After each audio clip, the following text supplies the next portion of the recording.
Sir ನಮಸ್ಕಾರ, ದಾಸವಾರಕನ 250 ಗಾಡಿ ಫೋಟೋಸಲ್ಲಿ WhatsApp ಮಾಡಲ್ಲ, ಸೇಲ್ಗಿದೆ ಗಾಡಿ. ಹಾಂ ಸರ್ ತೆಲಿ ಸರ್ ಮಾಡಲ್ ಎಷ್ಟು? 20 ಮಾಡಲ್ ರೀ. ಸರ್ ಎಷ್ಟನೇ ಓನರ್ ಗಾಡಿ? Second owner. ಸರ್ ಎಷ್ಟು ಕಿಲೋಮೀಟರ್ ಆಗಿದೆ? 35,000 ಚಿಲ್ಲರೆ ಹೊಡೈತಿ. ಸರ್ ಟೈರ್ ಎಲ್ಲ ಎಸ್ಪೆಂಟ್ ಇದಾವೆ? 75% ಐತ್ರಿ, ಮುಂದಲ್ದು 85%. ಸರ್ ಕಂಡೀಷನ್ ಹೆಂಗಿದೆ ಗಾಡಿದು? ಕಂಡೀಷನ್ ಚಲೋ ಐತ್ರಿ, ಒಂದು ಸೇಲ್ಸ್ ಪಾಕೆಟ್ ಅಷ್ಟೇ ಹೋಗೈತ್ರಿ. ಸರ್ ಗಾಡಿ ಡಾಕ್ಯುಮೆಂಟ್ಸ್ ಎಲ್ಲ ರನ್ನಿಂಗ್ ಇದೆಯಾ? ಹಾಂ ರೀ, ಎಲ್ಲ ರನ್ನಿಂಗ್ ಐತಿ. ಸರ್ ಲೋನ್ ಇದೆ ಗಾಡಿ ಮೇಲೆ? ಏನಿಲ್ಲ ಸರ್, ಎಲ್ಲ ಕ್ಲಿಯರ್ ಐತಿ. ಸರ್ ಗಾಡಿ ಎಲ್ಲ ಬಿದ್ದುಬಿಟ್ಟು ಡೆಂಟು ಕ್ರಾಚ್ ಏನಾದ್ರು ಆಗಿದೆಯಾ? ಏನಾಗಿಲ್ಲ ಸರ್. ಸರ್ ಎಲ್ಲಿ ಗಾಡಿ ಲೊಕೇಶನು? ಸರ್ ಕುಷ್ಟಗಿರಿ. ಸರ್ ನೀವು ಓನರ ಡೀಲರ್ ಸರ್ ಮಾತಾಡೋದು? Owner sir. ಸರ್ ಹೆಸರು ಗಾಡಿ ನೀವು ಮಾಡಿಸ್ಕೊಡ್ತಾರೆ, ಗಾಡಿ ತೊಗೊಂಡ್ರೆ ಮಾಡಿಸ್ಕೋಬೇಕು ಟ್ರಾನ್ಸ್ಫರು? ತೊಗೊಂಡ್ಬಾರ ಮಾಡಿಸ್ಕೋಬೇಕು. ಸರ್ ಏನು ಕೊಡ್ತು ಮೈಲೇಜ್ ಗಾಡಿ? ಸರ್ 35 ರೀ. ಸರ್ ಗಾಡಿ ಎಲ್ಲ ಸಿಗ್ನಲ್ ಜಂಪ್ ಹತ್ರ ಏನು ಕೇಸ್ ಇದೆಯಾ? ಇಲ್ಲ ಸರ್. ಏನು ಕೋಟ್ ಮಾಡ್ತಾರೆ ಗಾಡಿ ರೇಟು? ಅದೇ ಸರ್ ನೋಡೋಕೆ ಕೊಡ್ತೀವಿ ರೀ ಬಂದು. ಏನು ಹೇಳ್ತೀರಿ ಗಾಡಿ ರೇಟು? 150.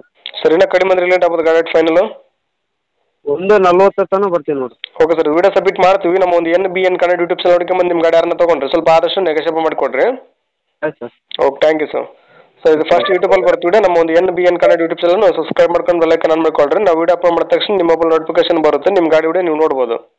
ಆಯ್ತು sir. Okay, thank you sir. ನಮಸ್ಕಾರ ಕರ್ನಾಟಕ. ತುಂಬಾ ಜನ ನಮಗೆ ಫೋನ್ ಮಾಡಿಬಿಟ್ಟು ಸರ್ ನಮ್ಮ ಗಾಡಿ ಸೇಲ್ಗಿದೆ, ಮನೆ ಸೇಲ್ಗಿದೆ, ಪ್ರಾಪರ್ಟಿ ಸೇಲ್ ಮಾಡಿಕೊಡ್ಬೇಕು, ಹಾಗೆ ಪ್ರಮೋಷನ್ ವಿಡಿಯೋ ಮಾಡಿಕೊಡ್ಬೇಕು ಅಂತ ತುಂಬಾ ಜನ ಫೋನ್ ಮಾಡಿ ಕೇಳ್ತೀರಾ. ಆ ರೀತಿ ಫೋನ್ ಮಾಡಿ ಕೇಳೋ ಅವಶ್ಯಕತೆ ಇಲ್ಲ. ನೀವೇ ಡೈರೆಕ್ಟ್ ಆಗಿ ನಮ್ಮ ಒಂದು ವಾಟ್ಸ್ಆಪ್ ನಂಬರ್ 81500411 ಈ ನಂಬರ್ಗೆ ಅದರ ಫೋಟೋಸ್ ಹಾಗೆ ಡೀಟೇಲ್ಸ್ ಅನ್ನು ವಾಟ್ಸ್ಆಪ್ ಮಾಡಿದ್ರೆ ನಾವೇ ನಿಮಗೆ ವಾಪಸ್ ಫೋನ್ ಮಾಡಿಬಿಟ್ಟು ಸಂಪೂರ್ಣ ಮಾಹಿತಿ ತಿಳ್ಕೊಂಡ್ಬಿಟ್ಟು ನಮ್ಮ ಒಂದು NBN ಕನ್ನಡ ಯೂಟ್ಯೂಬ್ ಚಾನಲ್ ಮುಖಾಂತರ ಹಾಗೆ ಇನ್ಸ್ಟಾಗ್ರಾಮ್ ಪೇಜ್ ಮುಖಾಂತರ ವೀಕ್ಷಕರಿಗೆ ನೇರವಾಗಿ ತಲುಪಿಸುತ್ತೀವಿ. ಹಾಗೆ ನಮ್ಮ ಒಂದು ಯೂಟ್ಯೂಬ್ ಚಾನಲ್ ಅಲ್ಲಿ ಹಾಗೆ ಇನ್ಸ್ಟಾಗ್ರಾಮ್ ಪೇಜ್ ಅಲ್ಲಿ ನೀವು ಯಾವುದೇ ಒಂದು ವ್ಯವಹಾರ ಮಾಡಿದ್ರೆ ಮುಂಚಿತವಾಗಿ ಗೂಗಲ್ ಪೇ, ಫೋನ್ ಪೇ ಮುಖಾಂತರ ಅಮೌಂಟ್ ಪೇ ಮಾಡಕ್ಕೆ ಹೋಗಬೇಡಿ. ನೀವು ಯಾವುದೇ ಒಂದು ವ್ಯವಹಾರ ಮಾಡಿದ್ರೆ ಅದಕ್ಕೆ ಸಂಪೂರ್ಣ ಜವಾಬ್ದಾರಿ ನೀವಾಗಿರ್ತೀರಾ. ಎಚ್ಚರಿಕೆ.